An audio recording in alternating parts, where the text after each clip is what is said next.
Thank you for watching this heart reflection. My name is Brother Sean, and I'm an enclosed, contemplative, interfaith Franciscan monk, and I would like to share with you a thought for today. And the words I share with your heart, they're not my words, but they're words from the cosmic Christ, speaking to your heart. He says, "There is no condemnation for those who are in me. The law of the Spirit of life has set you free from the law of sin and death." Not many Christians know how to live in this radical freedom, which is their birthright.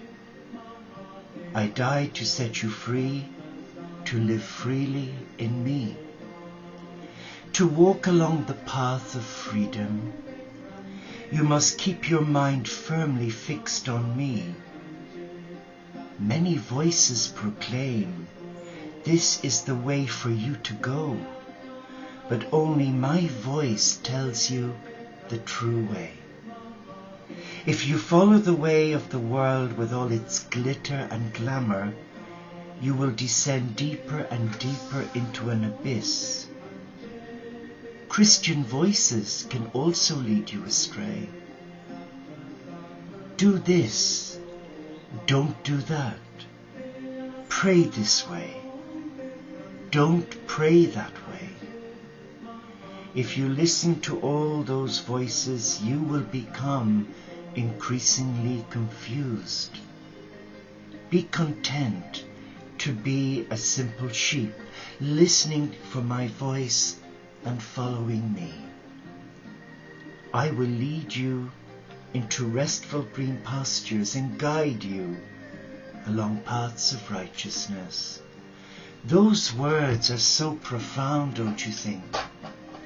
Well, I find them profound because I remember after leaving the monastery, I left the Catholic Church in '74 because I had enough of religion. I really was saturated with a deep negativity from living to a rule that was 14th century. There was no leeway in that rule. Everything had to be done to the letter of the law. And then I thought, where is Christ in all of this? And I left angry, let down, embittered, but I wasn't on my own because 200 other monks left as well, because we felt cheated, living in a family that say they love God, but whose hearts were distant from God.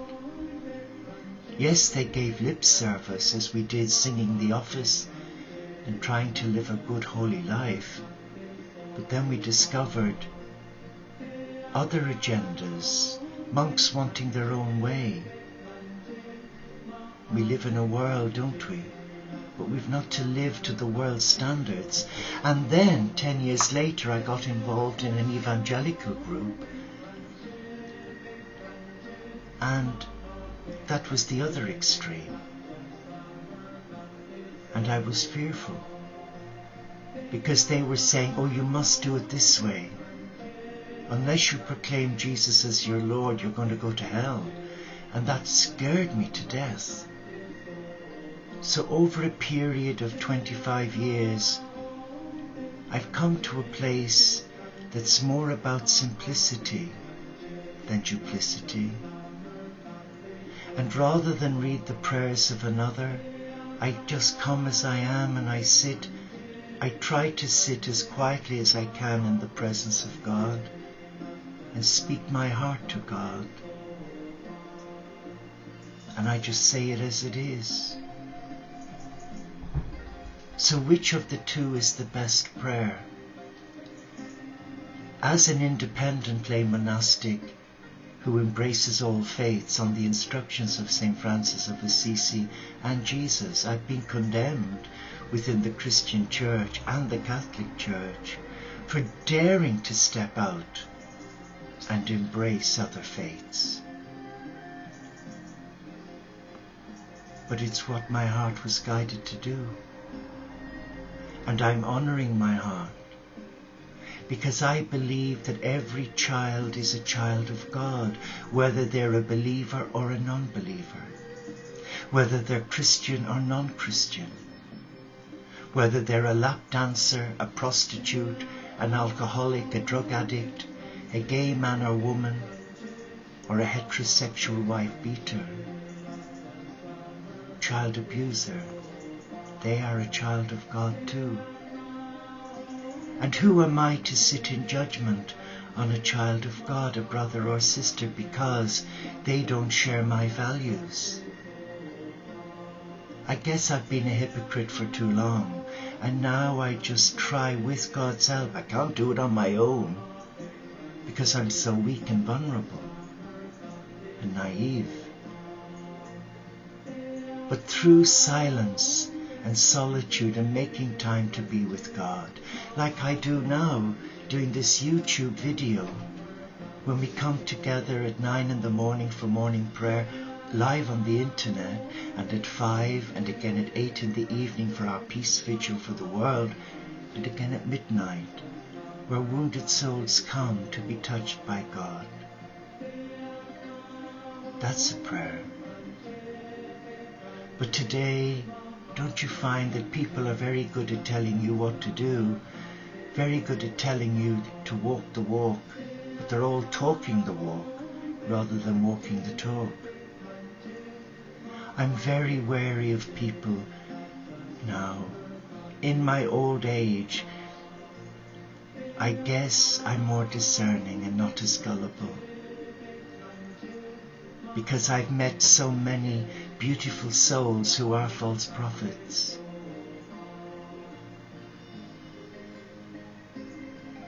And the best way is to listen to your heart. But you know what's so tragic? Not many know how to listen to their heart. They don't know how to name their problem, to bless it and release it to God, because they've never had that training. Many young people today are growing up confirmed atheists because they don't know who God is.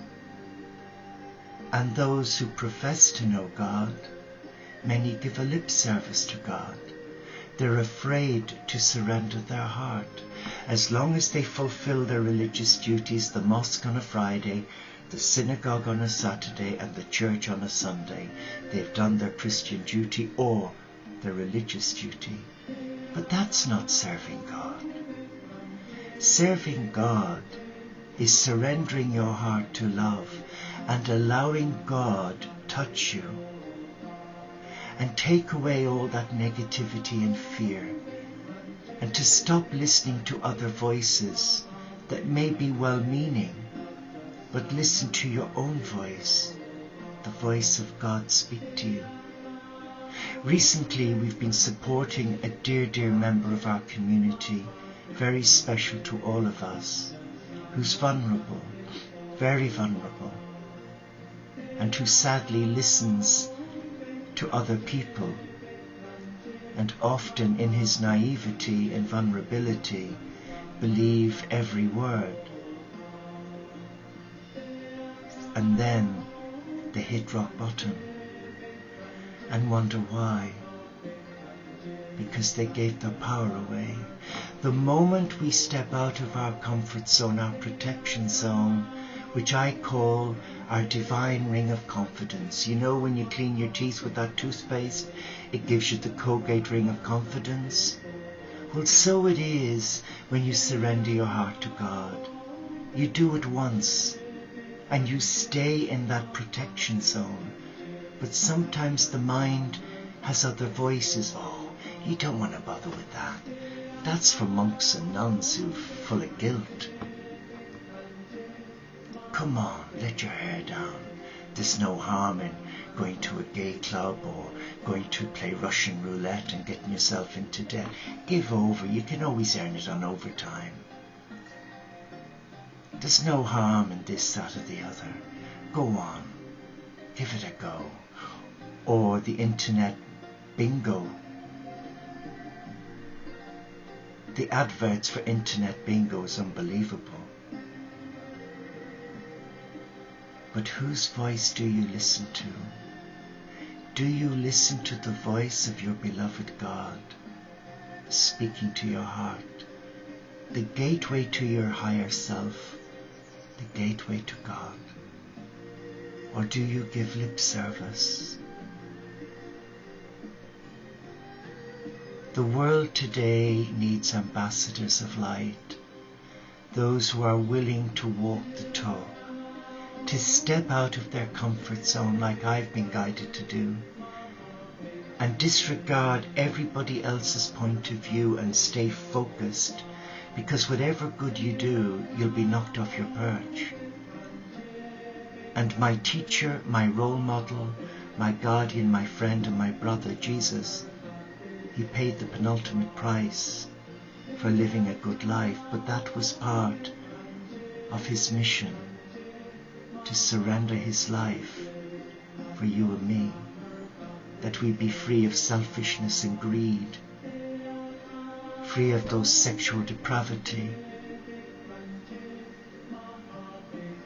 and to become an ambassador of peace. Are you willing today to stop listening to those other voices and comparing yourself with others who may seem better educated than you, who may seem or appear to have better wealth than you? Trust me, by having all that material wealth does not guarantee you interior happiness, does it? So Jesus said, there's no condemnation for those who are in me.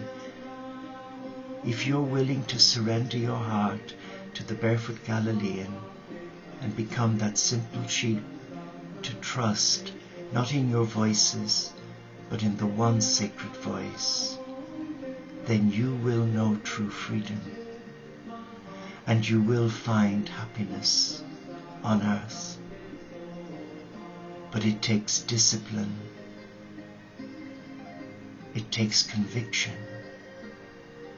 and it takes determination. And today, the Father, Mother God doesn't want fair weather travellers. He doesn't want those who offer lip service to him, whose hearts are far from him. Be content to be a simple sheep listening to my voice and following me. I will lead you into restful green pastures and guide you along the paths of righteousness. These are words that I share with your heart, given by the cosmic Christ for you. Let nothing disturb you. Let nothing threaten you, because you are a magnificent child of God. Be still now. Namaste. Shalom inshallah pax et bonum. Om Shanti. Solo de Caritas. Salam alaikum. And may the peace of your God give you courage today to listen to one voice, the voice within your heart, your teacher. Bless you.